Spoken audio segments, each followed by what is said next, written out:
घर बंद था तब चाचा ने पुलिस को बुलाया। शक हुआ लड़की के लापता होने का, लेकिन अंदर 2 लाश पड़ा था।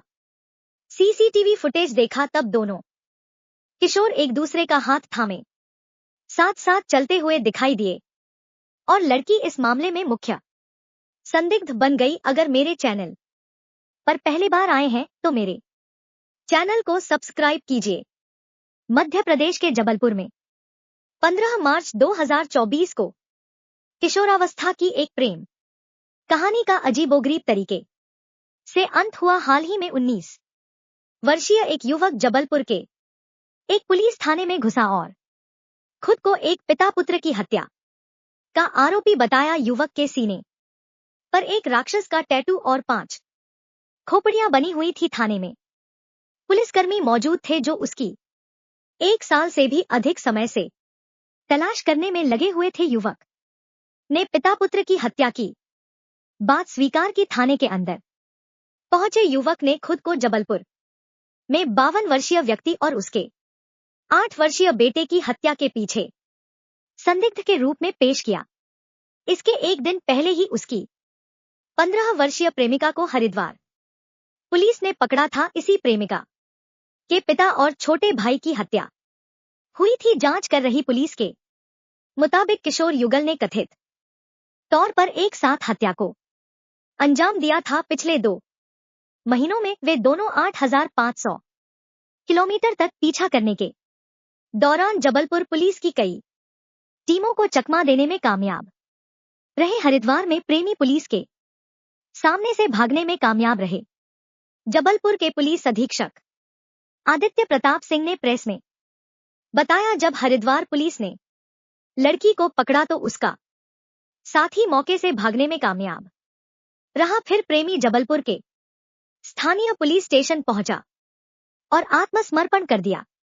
उसने हत्याओं को कबूल कर लिया है। उसके सीने पर 5 मानव खोपड़ियों का टैटू मिला, जिसके बारे में नाबालिग लड़की का कहना है कि यह पॉक्सो मामले में उसके कारावास के लिए जिम्मेदार लोगों को दिखाना था और उसके निशाने पर थे शातिर बदमाश। पूरी योजना सावधानीपूर्वक योजना बनाई और अंजाम दिया।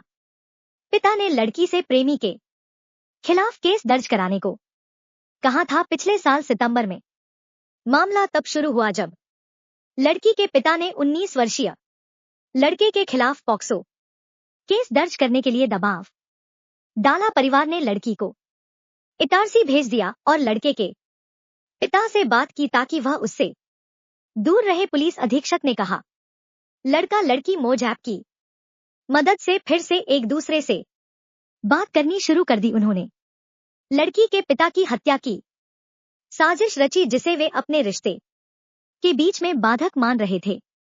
लड़की की मां की 2 साल पहले मौत हो गई थी। पिता पुत्र की हत्या के बाद वे डकैती दिखाने का प्लान बनाए थे, हालांकि वे इसमें सफल नहीं हुए। 15 मार्च को जब लड़की घर पर थी, 19 वर्षीय युवक बालकनी से घुसा और कुल्हाड़ी से उसके पिता की हत्या कर दी।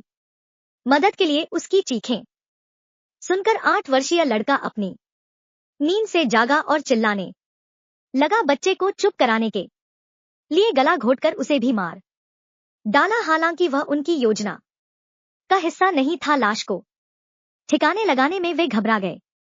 सिंह ने कहा, उन्होंने उनकी बॉडी को छोटे छोटे टुकड़ों में काटने और बाद में उसे ठिकाने लगाने के लिए गैस कटर का इस्तेमाल करने की योजना बनाई थी। हालांकि खून की मात्रा देखकर वे घबरा रह गए और उन्हें एहसास हुआ कि शव को ठिकाने लगाना उतना आसान नहीं है। उन्होंने पिता के शरीर को प्लास्टिक में ढक दिया और बदबू को छिपाने के लिए अगरबत्ती का इस्तेमाल किया। उन्होंने लड़के के शरीर को फ्रिज के अंदर रख दिया। जब वे वहां थे तो एक दूधवाले ने घंटी बजाई और उन्होंने दूध लेने के लिए दरवाजा खोला। बाद में वे अपने अगले कदम के बारे में सोचते हुए 2 घंटे तक घर पर बैठे रहे। सबसे पहले उन्होंने पिता के बैंक खातों से पैसे निकालकर भागने की योजना बनाने के लिए कई ट्रांजैक्शन किए। पुलिस ने बताया कि वे करीब 1.5 लाख रुपए लेकर गए। पुलिस का कहना है कि वे बहुत प्रतिबद्ध थे और युवक ने हत्या का दोष अपने ऊपर लेने की योजना बनाई थी। इसके बाद लड़की ने अपने चचेरे भाई को एक वॉइस नोट भी भेजा जिसमें उसने हत्या के लिए उसे दोषी ठहराया। जांचकर्ताओं के अनुसार दोनों पहले स्कूटर से रेलवे स्टेशन गए और स्कूटर वहीं छोड़ दिया। इसके बाद वे बस से लगभग 95 किलोमीटर दूर कटनी गए ताकि पुलिस से बच सके। इसके बाद वे इंदौर, पुणे और फिर बेंगलुरु गए जहां वे एक दोस्त के घर पर रुके। दोस्त को हत्या के बारे में पता चला और उसने उन्हें जाने के लिए कहा। आरोपी ने हत्या में इस्तेमाल हथियार यहीं छोड़ दिया। अपने दोस्त द्वारा ठुकराए जाने के बाद दोनों ओडिशा, कोलकाता, गुवाहाटी, झांसी, मथुरा, वृंदावन और चंडीगढ़ गए। ट्रेन से यात्रा की और एक स्थान पर कुछ दिनों से ज्यादा नहीं रुके। उन्होंने अपना पूरा समय सिर्फ ट्रेनों में यात्रा करने में बिताया। उस समय यही उनकी जिंदगी थी। उन्होंने अपना अधिकतर पैसा यात्रा और ठहरने पर खर्च किया। वे शुरू में बैंक खाते से पैसे निकाल रहे थे, लेकिन बैंक ने निकासी लिमिट कम कर दी। वे इससे डर गए और उन्होंने पैसे निकालना बंद कर दिया। दोनों अमृतसर में भी रुके जहां वे स्थानीय गुरुद्वारों में सोते और खाते थे। पुलिस के अनुसार बेंगलुरु जैसे बड़े शहर में बसने और नौकरी खोजने से पहले हरिद्वार उनका आखिरी पड़ाव था। अधिकारियों ने कहा कि जब तक लड़की को पुलिस ने पकड़ा तब तक उनके रिश्ते में दरार आ चुकी थी। वह व्यक्ति अपने फोन पर फर्स्ट पर्सन शूटर गेम खेलने का आदी था। जब उसके पास पैसे खत्म हो गए तो उसने आत्मसमर्पण कर दिया। साथ ही वह नहीं चाहता था कि लड़की सारा दोष उस पर मढ़ दे। वह अपनी कहानी बताने और यह जताने के लिए हमारे पास आया कि वह केस में कहीं बच न जाए। दोस्त नहीं प्यार पा पाया, नहीं पिता का विश्वास पा पाया, प्यार भी नहीं रहा, परिवार भी नहीं रहा जिससे प्यार करता था।